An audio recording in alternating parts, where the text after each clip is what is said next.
Alrighty, I guess we'll go ahead and get started if everyone's ready. So good afternoon, everyone, and thank you for taking time out of your busy schedules to be a part of our second ever Agribusiness Assistance webinar entitled Agribusiness Resources.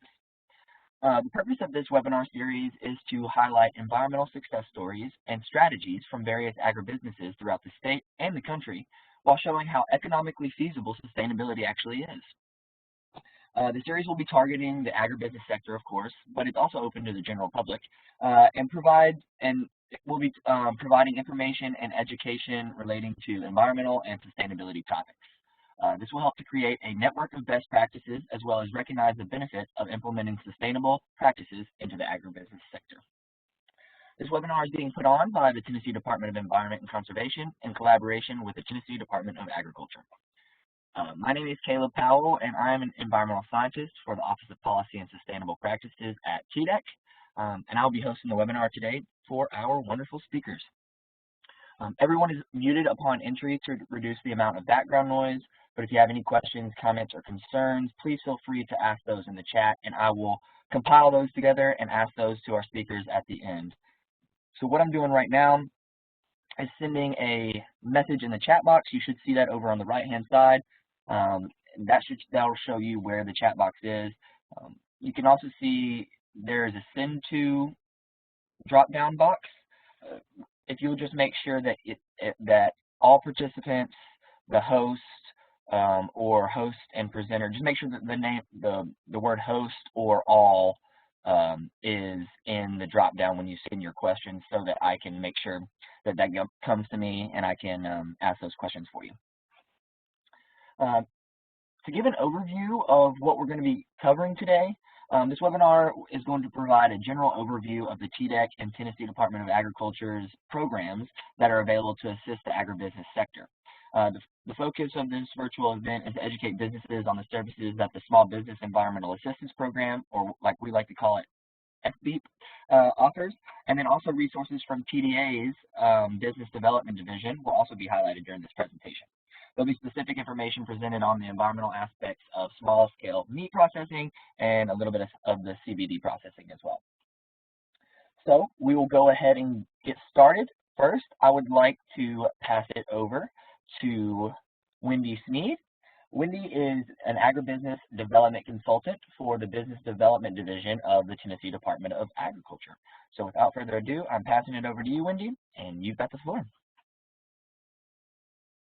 Thanks, Caleb. Afternoon, everybody. As Caleb said, Wendy Sneed, Tennessee Department of Ag Business Development Consultant. I've been with the department several years now, 4 in this specific position, but mainly I deal with everything livestock supply chain all through meat marketing and meat processing. And so that will be part of the focus of this presentation today, but we'll get right into it. So our Business Development Division, we work with farmers, forest landowners, agribusinesses, and processors to help build the rural economies and increase farm income. So we work with all sides of entities. So it could be a small farm marketing direct to consumer, like a roadside stand with produce, all through large poultry companies or large food manufacturers.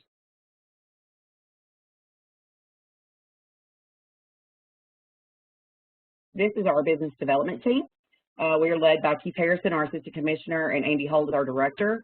Whitney Flatt is on our team and handles everything international marketing. She does a lot of work with food manufacturers or small food companies that are looking at exporting internationally. Horticulture producers, we have some livestock genetic programs that we're working on right now. Neil Owen, I was too sad to take his photo off. He has recently left us and went back to private sector, but he handled forestry and wood products. Mike Brown works with food manufacturing directly. Kyle Hensley with wine, spirit, and hemp. Miss Debbie Ball, who I believe is on our call today, oversees all things Pick Tennessee products.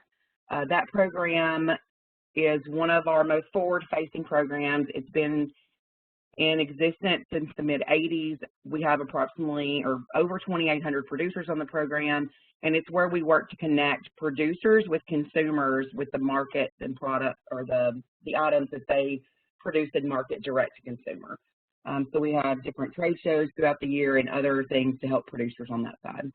Casey Troop on our team works directly with agritourism, new farmers, and veterans, and then Will Freeman works with our Ag Enterprise Fund, which I'll mention in a moment, social media, and horticulture.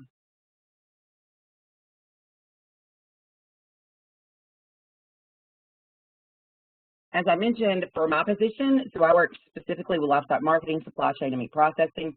We assist farms and agribusinesses in all aspects of that supply chain. So one thing in our division, one program we also help with or I oversee is going to be the Market News Division. So that's going to help producers with assistance in process discovery and livestock marketing. We have producers covering sales or marketers covering sales across the state, personally 10 sales, and then we grade livestock at a few others. All the way through, we have programs like Fill Your Grill contest that goes under Pick Tennessee. So this would be our producers who are marketing direct-to-consumer meat, where we help promote them throughout the year. The largest part of my position right now is going to be working directly with meat processing and help expand that industry. So I kind of have two main roles with this. One is going to be helping connect those new and expanding processors with technical and funding resources. And that's something that a lot of our other consultants do as well with their sector specifically. And of course, the other area is I help business owners throw spaghetti against the wall. So if you have your set business model and you are looking at pivoting or expanding in other areas, try to really sit down and help you work through that and see what's going to work best for your business. I'm going to go directly into some of the resources that we offer directly through the Department of Agriculture. So one of our other largest programs that most people know through the Department of Ag is going to be Tennessee Ag Enhancement. It was established in 2005 to help producers make long-term investments on their farms. There are multiple programs, including cattle genetics, livestock equipment, hay grain feed storage. There's a livestock working cover program. So that application period just ended last week. It was October 1st to the 7th. It happens that time every year. And so the next program opening will be next October. There's another area under this program called the Producer Diversification. It works with a different area of producers. So it includes horticulture, fruit and vegetable, agritourism, anybody marketing value-added products. So if you're direct marketing meat or jams and jellies, those items could fit under that. So through the Ag Enhancement program in 19, we had another economic study done. And so we now know for every dollar that we award to a farmer through these programs, it rolls over approximately $6.09 in their local economy. The next resource that has been an excellent one for our agribusinesses across the state is going to be the Ag Enterprise Fund. It was started at the end of 2017. This award grants businesses that are dealing with expanding their ag, food, or forestry business, and projects must demonstrate one or four areas. So they must have potential for impact on local farm income, access to market, increased capacity, or ag innovation. So we have several of our meat processors in the state, new and current, that have taken advantage of this program over the past several years, because meat processors can work in that grant under 4 different areas. So they help local producers expand farm income, they help give them another market to market their product, and they also are helping us increase capacity in the state. This program is it'll max at a 25% cost share of the total project. Here lately, awards have been in the $50,000 or have maxed around $50,000. It's a really good project to help with if you're looking at having to purchase new equipment. It's really good for that one. UT this year has finished the study on Ag Enterprise Fund, and for every dollar awarded to eligible businesses, it rolls over $17.55 in the local economy. Last year, we had the ability to work through the Coronavirus at Ag and Forestry Business Fund. So this was CARES money that came into the state, and the Department of Agriculture received $55 million. We worked directly with ag and forestry businesses, and most of them applied in one of the 4 areas. Some did have multiple areas. But it was either business disruption, pandemic response costs, supply chain enhancement, and increased meat processing capacity. This was something that was very well received across the state, especially with our meat processing businesses as well as our forestry, lumber businesses, also some of our food manufacturers. When COVID happened, a lot of what people didn't see on the front end, you heard about supply chain shutdown, but when we looked at, for example, meat marketing, for example, packers had to slow down production to get their employees socially distanced, but they also had to shift from a split of retail production and food service just to retail. So where they might be, for example, if you were a milk distributor and you were working with food service industry, you might be sending them bulk containers of milk. Whereas when COVID happened, there were a lot of businesses shut down. They needed to move that more into like a smaller plastic container. And so it was more than just socially distancing employees that really affected our supply chain. It was everything from plastic and glass containers all the way up and down the chain. So we were able to help a lot of those businesses moving forward. As I mentioned, almost $12 million went into meat processing. We had about $12 million in supply chain enhancement. COVID-related costs were about $730,000, and then we had $30 million in business disruption. We are still waiting to hear with American Recovery Plan dollars coming down through the state, if there will be any additional programs available through the Department of Agriculture. If you are an agribusiness or looking to be an agribusiness, especially in food supply chain, I would reach out to myself or one of our other business consultants to make sure that you are put on an outreach list so that we can notify you in case any further funding opportunities come down in that aspect. But one of the, as I mentioned with my meat processor prospects and what our other business development consultants do, we all work a little different, but with meat processing, when we receive a prospect, my initial thing is going to be to send them, have a short call or meeting to discuss the project and what you're looking at doing.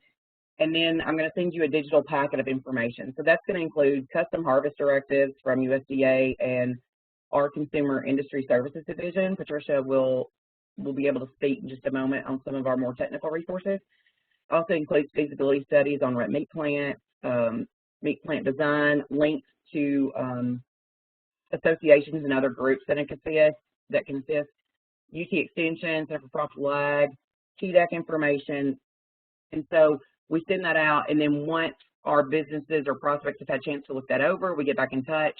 If they are still wanting to move forward with the project, then usually we'll call what I refer to as an agency meeting and bring a lot of those same agencies into the room that are listed on the slide and just discuss the project in full and see what agencies have what guidance or resources that they can lend on both the funding and the technical side.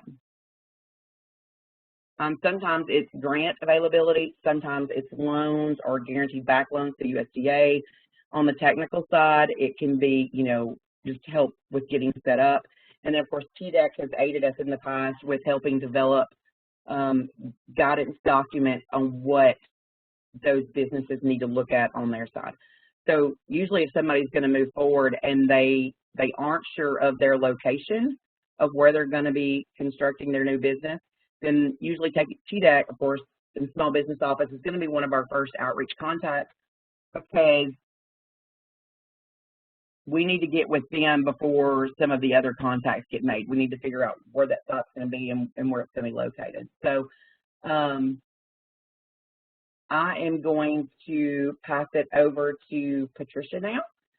Patricia oversees food manufacturing and our custom harvest for the Consumer Industry Service Division, and I'll let her get a little bit more on the technical side. Good afternoon. Thank you, Wendy. I think everyone can hear me. Throw something through the chat if you're not hearing anything, which you wouldn't. Let me move this forward.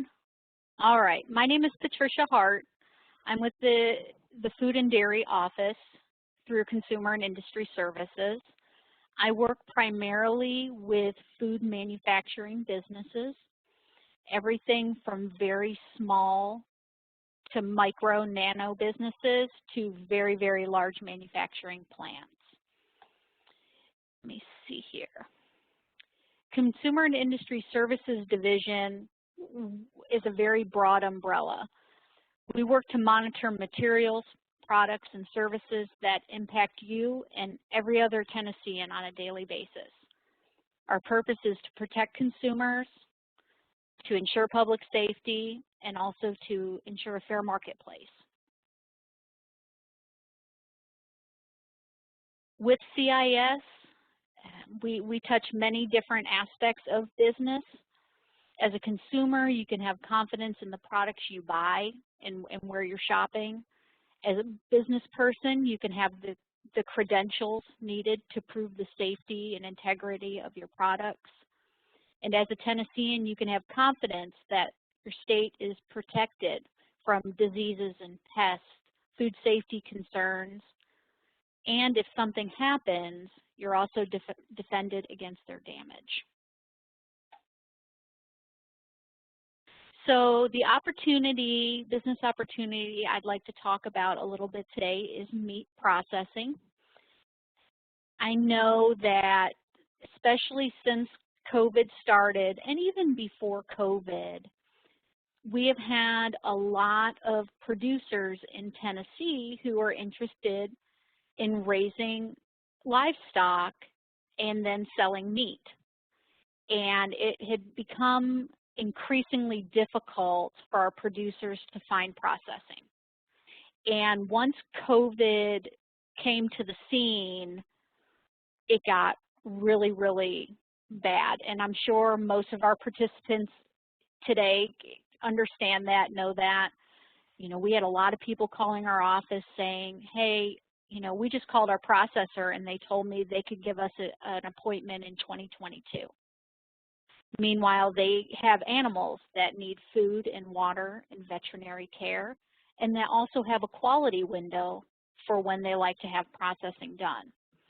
So custom slaughter operations that provide animal processing services for private use became really, really important, and all the ones we had were full. I am going to show everybody, and I'm going to put the link in the chat box.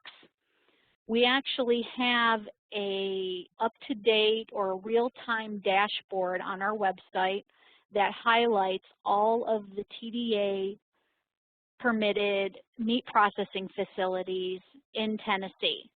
So all of the dots on this map are highlighting a meat processing facility. The orange dots are those that are licensed for custom harvest. The blue dots are custom harvest and they have a USDA grant of inspection. So their processing returns meat that can be sold at retail if it is processed under USDA inspection and labeled properly with the USDA stamp. We also have several that are in yellow. Those are pending, so those are businesses that are getting ready to get started. Right now, we only have 77 permitted custom slaughter facilities in Tennessee. So 77 sounds like a big number, but when you look at the map, you can see that there are sections of our state that are sorely lacking in meat processing facilities. This causes producers to have to carry their animals sometimes a very long distance for processing, which is expensive and it's also stressful on the animals. So I would encourage everyone to take a look at this dashboard whenever you would like. It's also a really good opportunity to gauge what type of competition is in an area and to decide if there's a lot of processors in one particular area, if that is something you want to pursue being an addition, or if you would like to open in an area that is lacking in processors. So if you want to launch a new business or expand your business, but you're not sure where to start, the answer is call us. call Wendy, call me. We offer free consultations, free guidance, free plan reviews. We offer all of that without any fees attached to them. The best time for our department to speak with a new business is when the idea comes out, because we hope to be able to give you insight and tips and tricks that will make the process smoother and also help you to have, you know, less financial impact. If, say, you know, a facility is built out, you know, you've built everything, you're ready to go, and then maybe a piece of equipment needs to be moved or a sink or things like that. We want to help on the front end. So please take advantage and call us. Our jobs are to help you. That's where our passion is. We want new business in Tennessee. We have on our website, I'm going to put this link in as well. So we have a whole section on our website dedicated to meat processing. So when you go to the link that I put in the chat box, you will see the web page that's on the screen.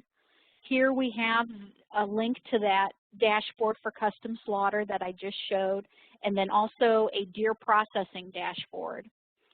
On the left side of the screen, you'll see that we also have a basic requirement document that can give a little bit of insight into what's required as your build out and other options as far as looking into waste disposal and one of our applications. I will say I hope to get lots of questions. Please take my contact information from this slide and do not hesitate to reach out. I can tell you that custom slaughter operations in Tennessee are regulated under our manufacturing laws. They are regulated as a high-risk manufacturing facility, which we come out and see you twice a year, but your inspector is always available for assistance. We want to help. We know we need this meat processing. So I'm not gonna wax poetic, but please reach out to me, reach out to Wendy, and we'll be happy to get you started. Thank you. Thank you so much, Patricia. And Wendy, thank you so much for all that y'all do in the agriculture sector. And it's been a pleasure working with you guys, and I'm excited for the collaboration in the future. So next, I would like to pass it over to Crystal Warren. We're going to hear from TDEC. Crystal Warren is an environmental consultant with the Small Business Environmental Assistance Program here at TDEC, and she's also joined by Donovan Grimwood. He's a Small Business Environmental Ombudsman. Did I say that right? I think I did. In the Small Business Environmental Assistance Program. So we're going to hear a little bit about the resources that TDEC have for small businesses, more specifically in the agribusiness sector. So I'll pass it over to you, Crystal.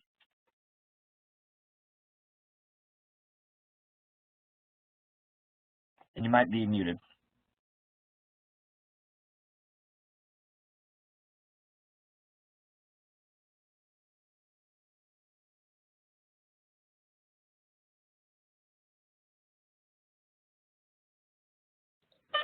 Oh, sorry, y'all. I've been talking for 5 minutes. I didn't know I was muted.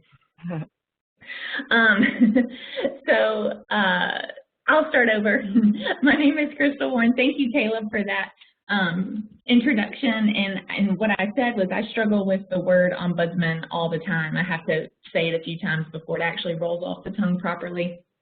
So I do think you said that correctly. But thank you, everyone, for coming. Okay, just wanted to make sure I'm still not muted. Donovan and I are going to share information about our program, the Small Business Environmental Assistance Program, and just talk about, give an overview of our program, and then show you some of our resources that we have about agribusiness. So the first question that we always get is who is SBEAP? And so our program is very small but mighty. It mainly consists of just Donovan and me, and we have a manager, John LaCroix. So I am in charge of education and outreach. I also do some technical assistance, and I'm located in Memphis. Donovan is our ombudsman. He provides technical assistance. He's located in Nashville, and our manager is actually located in Knoxville. So we're spread across the state. Donovan's been working with the division for over 20 years, so he has knowledge in almost everything TDEC related. I actually spent 10 years with the Division of Water Resources prior to coming to SBEAP, so I have I tend to take the water-related questions just because I have more knowledge about that. But we try to cover everything environmental related. And so what do? We offer free technical assistance on any environmental question that a small business may have, and that can cover a variety of things. The most interesting question I've gotten recently was a gentleman calling. He wanted to start a business on crime scene cleanup, and he wanted to know what kind of environmental permits were needed for that. So we cover that. We cover small-scale meat processing, mobile car washes, anything environmental related we try to assist with. The best thing about our program is that our assistance is free. There's no charge for asking for help. We can assist with drafting permits, doing calculations, answering any questions you have, and again, all of that service is free. And we are confidential. So SBEAP is a non-regulatory program, so we are not required to share information with the regulatory agencies. We will if the client gives us permission to do so, but otherwise we are completely confidential. All right, so the second most frequent question we get asked is, okay, you provide this service, do I qualify? Am I considered a small business? So we are authorized under the Clean Air Act, and the Clean Air Act says a small business has 100 or fewer employees, is not a major source of air pollutant emissions, and that basically means a Title V, if you're familiar with the air pollution or Clean Air Act, Title V is a major source. And also, a business cannot be a large quantity generator of hazardous waste. TDEC provides additional criteria to that definition, and that's the facility does not have a full-time employee dedicated to environmental issues. So if you fit into these criteria listed, then you are considered a small business. And fortunately, that does cover most businesses across the state. We are able to provide assistance to most businesses.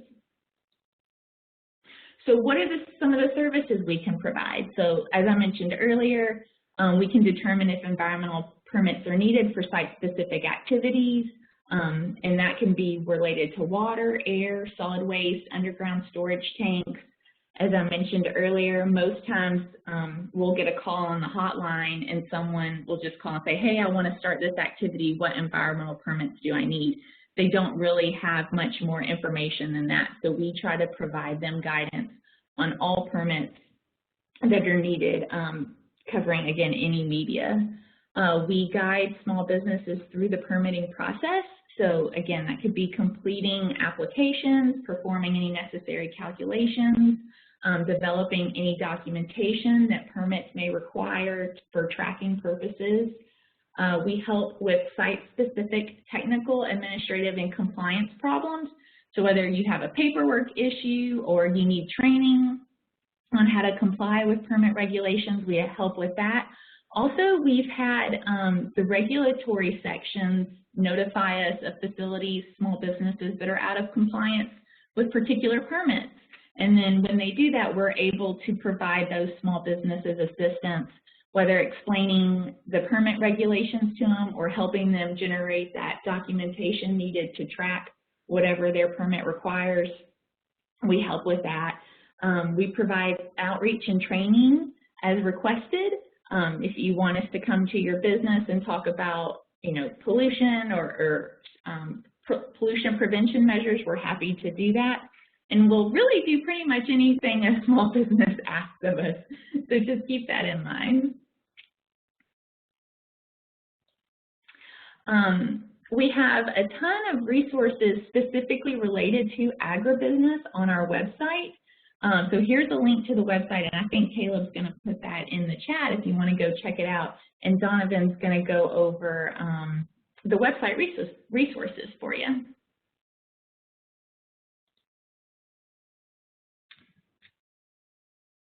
All right. Thank you for that, Crystal. Let's see here. There we go. All right. So as Crystal's pointed out, we do provide a lot of help to businesses. One of the things I will point out that while we're going over the resources, we unfortunately do not have any money to hand out to any type of business, agriculture or otherwise. That's where Wendy and Patricia comes in because they're the ones with the money. We mainly try and help businesses stay out of trouble with the regulatory program. So this is the TDEC front page, and to find us, if you drop down here under program areas and go to Small Business Environmental Assistance, this is our page, and currently agribusiness is our #1 most visited portion of our website, so we have it up top. So hopefully easy to find.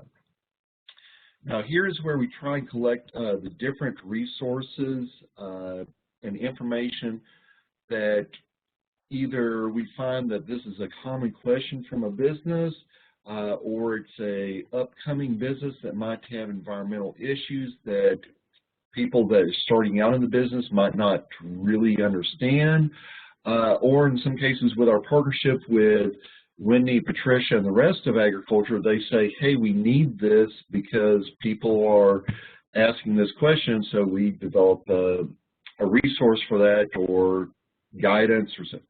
The most recent one that we've been asked for, and Wendy is currently under review, is a one-page flyer for small-scale poultry processors.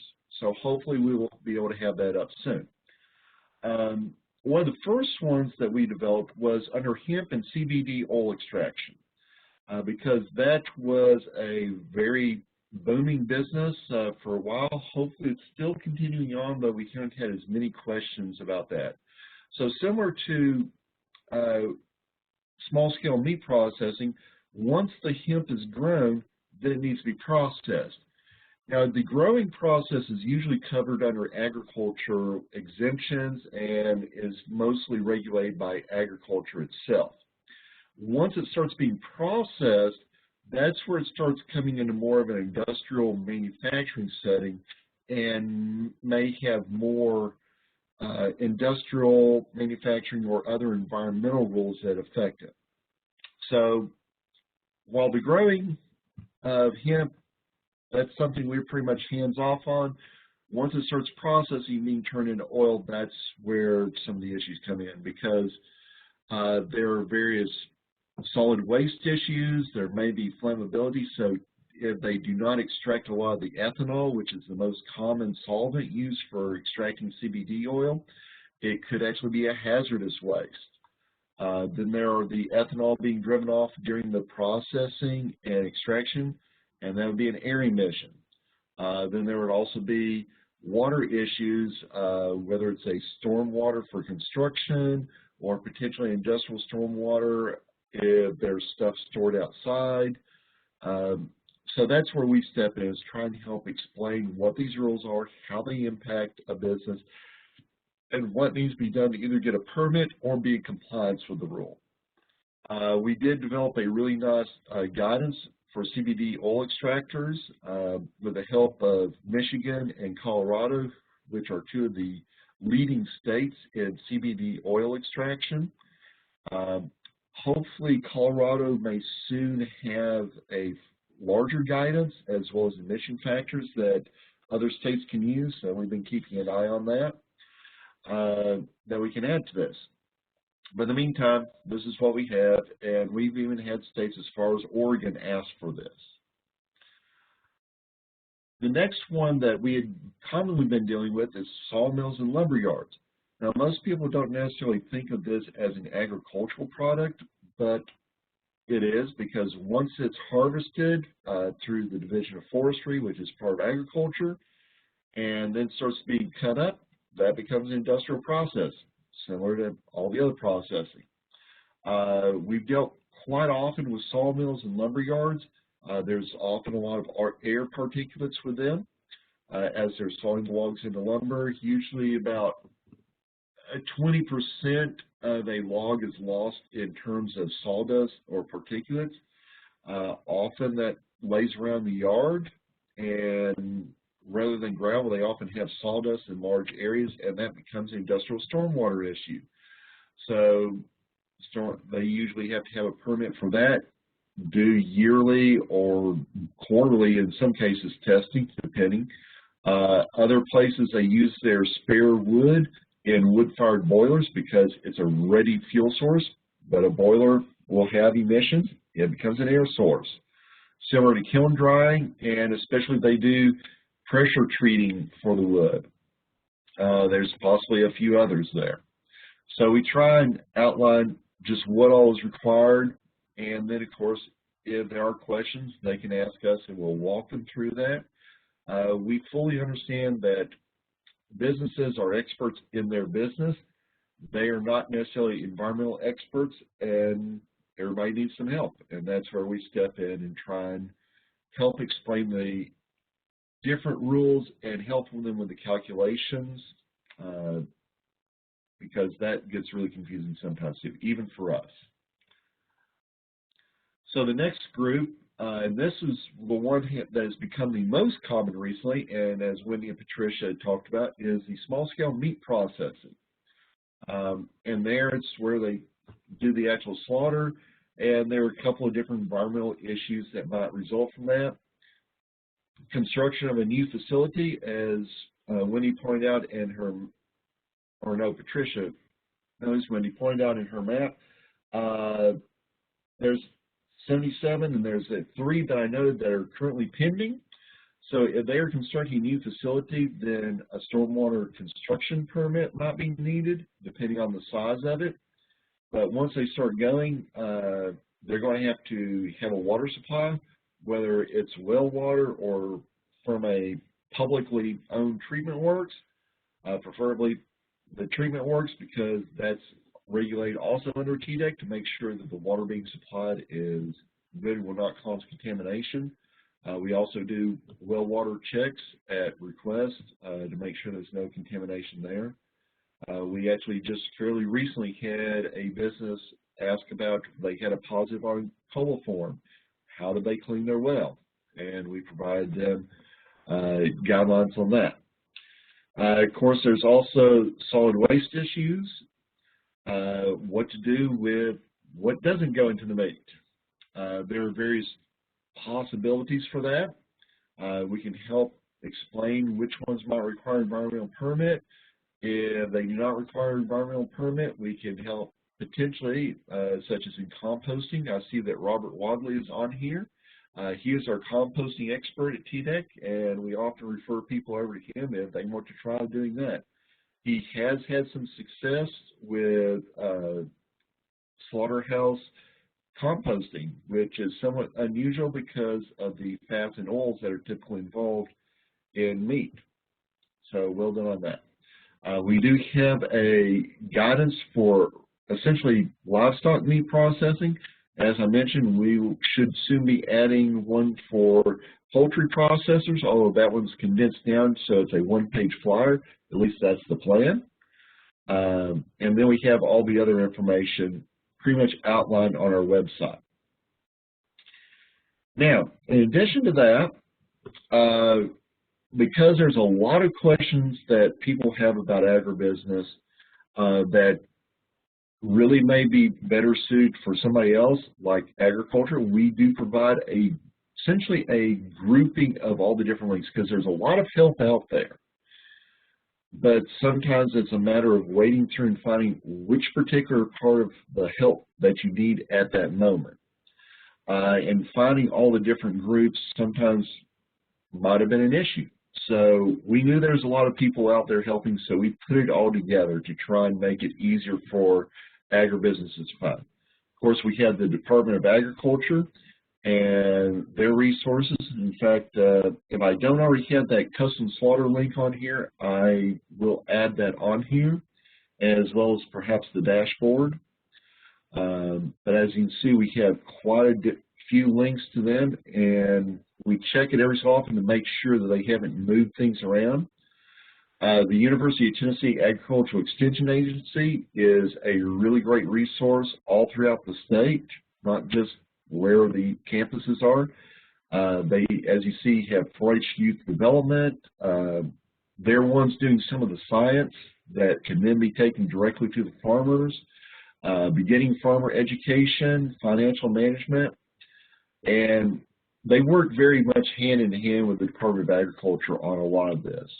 But as I said, in some cases, they're the ones who are doing the research on what is a good management practice. We also have links to the USDA Farm Service Agency. This will be at the federal level. Again, in some cases, they do have money available, working in partnership with the state level Department of Agriculture. Because a lot of farmers use the co-op, we made sure to provide those links there too, as well as the Tennessee Farm Bureau, which as a group, they provide different lobbying for farmers, so that a lot of the agriculture exemptions that help farmers out, because they're just trying to grow things to provide food for the rest of us, trying to make it easier for them. In addition to that, we also have a few other groups. In this case, we have the Tennessee Chamber of Commerce. We also have a direct link to TDEC products. Even though that is under agriculture, it actually has its own website. So we decided to pull that out and provide a direct link. We also have links to the USDA Natural Resources Conservation Service. That might be more into best management practices of forestry and several things but anytime that we find a resource that we think might be useful for agribusiness, we try to add it on here. The most recent one was we added agribusiness assistance webinars, such as this one. Unfortunately, I didn't get this one linked up there, but if we have any future ones, either through the Office of Policy and Sustainable Practices or others that we hear about from like the Department of Agriculture, we can post this up here to try and spread word about that. Similar to this, the Agriculture and Forestry Environmental Case Studies was the last one that the Office of Policy and Sustainable Practices had. As Caleb mentioned, this is the second in the series. And then we also have a link to their State of Sustainability, which is a podcast that Caleb and some of the others in the office produce. Some of that is focused on agribusiness. In this case, they had one on June 15th on urban farming, but they generally cover a lot of other different topics too. So that's pretty much a very quick tour of some of the resources that we have provided for agribusiness. And with that, I will try to turn it back over to Crystal.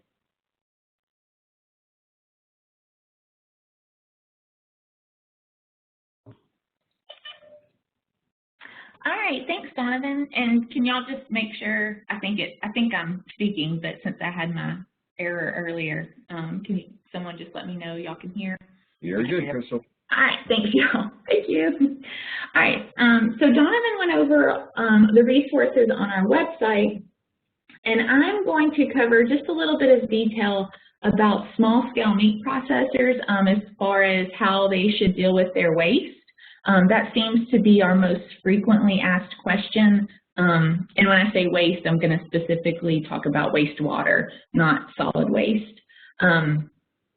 And I have 2 people from the Division of Water Resources on standby in case we get any super technical questions that I can't answer. These 2 folks are in the program that actually handles this and does the technical side of it. So again, if there's any specific questions, we may need them to answer for us. So this year alone, in 2021, SBEAP has provided assistance to 12 potential small-scale meat processors in 2021, and that's a lot. And that goes back to what Patricia was saying, how it's kind of a rising industry due to the lack of existing processors or the long wait times. In our cases, most of them have been deer, although some have been beef, and they've been both mobile and stationary. So businesses that want to, create a stationary building on their property, and businesses that want to have a mobile small-scale meat processing unit so they can travel to other farms and provide a service to their neighbors. So they range, the people that we've assisted range from individuals wanting to process their own cattle and maybe a neighbor's cattle if they have time, to those who want to process deer for the length of hunting season. So the most common question we receive is, how do I dispose of my wastewater? And it really involves the installation of a septic system. Unless your system is tied, or unless your property is tied on to the local wastewater treatment plant, then you have to install a septic system. And there are a variety of septic systems that can be utilized. The Division of Water Resources will try to get you the simplest one, the easiest one installed, but there's a variety of factors that determine what system can be installed. And when we say septic system, it does involve the tanks and the associated field lines, so the septic system tank and field lines. The septic system is really only for processed wastewater. Division recommends disposing of blood and offal elsewhere. It can overwhelm your septic system and clog the field lines, which would lead to failures and surfacing of waste, and we all want to avoid that. So it's really best for only the processed wastewater to be discharged into the septic system. There's 2 applications that must be applied for. One is the construction of a septic system, and the second one is a Class 5 underground injection control permit. Those are typically 2 separate permits with 2 separate fees, but Division of Water Resources recognizes that they are closely tied together. You can't really have one without the other with the small-scale meat processors, so they waive the fee of one permit, so there's just one fee for both permits. And then what happens next? So you submit your application, what happens next? Division of Water Resources staff, both central and field office, will coordinate together to design a system for your property, and that is to cover both of the permits, both the construction and the underground injection control permits. Meat processors, because they are considered a commercial business, are required to obtain a soils map from a Tennessee certified soils consultant. The Division of Water Resources has a link on their website to show you or provides a list of certified soils consultants in the state of Tennessee. Unfortunately, for those of us in West Tennessee, there's only one certified person, so there can be a bit of a longer wait time for this part of the state, for the west side, but fortunately in Middle and East Tennessee, there's more, so there's not as much of a wait time for that. So once you get your map and submit your application, field staff will visit your site to determine where suitable soils are located on your property for the installation of a septic system. And that goes back to what Patricia was saying earlier, that it's really important to talk to TDEC and Division of Water Resources staff first, just to make sure that you have a way on your site to dispose of waste. Because the last thing you want to do is build a building and install this system and then, oops, I don't have anywhere to dispose of my waste, so I can't do what I want to do after I've invested all this money. So really, really good idea to talk to TDEC first. And then once field staff determine the appropriate location, they'll give you a permit for your septic system that kind of lays out where good soils are, where the tank should go, where the field line should go, and then you provide that design to your contractor for installation. So it's a fairly easy process. It's not complicated. And if y'all have any questions, just let us know. And I think that's all. So here's our contact information. For SBEAP specifically, you can get in contact with us a variety of ways. Donovan went over our website. We have a hotline, an email. We're also active on Facebook and Twitter. So we try to make it very easy for the public to get in contact with us. Or if you reach out to Wendy and Patricia and talk to them about starting this business, again, like they said, they're going to refer you to us. So they're a resource too. And then here's our contact information if you need it, if you're wanting to get in contact with us. So thank you, everyone. If y'all have any questions, just put them in the chat and let us know. Thanks, Crystal and Donovan. I always love getting to hear the great work that you guys do. You know, my office, the Office of Policy and Sustainable Practices, is a non-regulatory arm of the department, very similar to y'all's, and so I think that it's important to point out that, you know, you guys are here to help before there's issues with the regulatory divisions. So I think, you know, if you have questions, please reach out to Donovan or Crystal because they can sort of get ahead of any of those issues with permits and things like that. So great work that you guys do, and thanks for taking time to talk about it. I have one question. I think it's probably maybe for Wendy. And it says, would an agribusiness that is looking to make its operations more sustainable or environmentally friendly be eligible to apply for the Tennessee Agricultural Enhancement Program if the project helps bring more products to market? I believe so. I think it's very dependent on on what specifically the project would be. So, but yeah, if it's, you know, helping, like I said, those 4 areas that we work with in Ag Enterprise Fund, if it's meeting one of those, then I'm sure there's possibly a way that we could work it in. But yeah, I would just have them reach out to, you know, myself if it's livestock or meat related, or we can, you know, or just regardless, reach out to me and I can get you with the consultant that works with your industry sector, and we can look at the project and see if it works. If it doesn't work, like I said, there could be some other resources out there that we're aware of that could assist.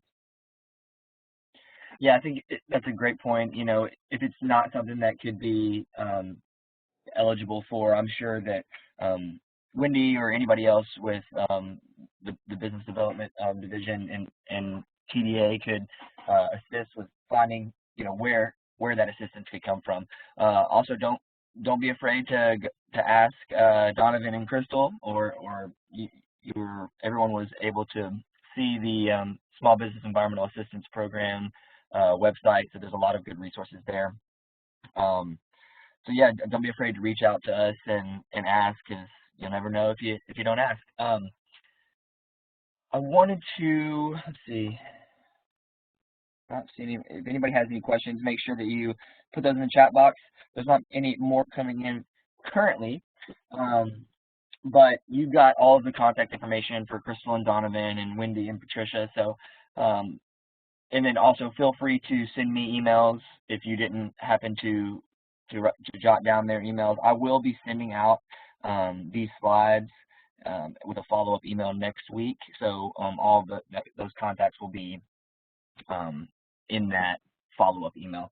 What I wanted to do is, if there's no more questions, I wanted to go ahead and thank our speakers again for taking time to inform us on the different agribusiness resources that are out there from the TDEC side, specifically with sustainability, and then more business focused from the Department of Agriculture side. But also, I'll do a little plug for Debbie. I don't know if she's still in here or not. The PIC-TN conference, we're hoping, our Agribusiness Assistance Program, we are hoping to have a booth there, and also potentially have some sort of presentation on our program and some other resources similar to this.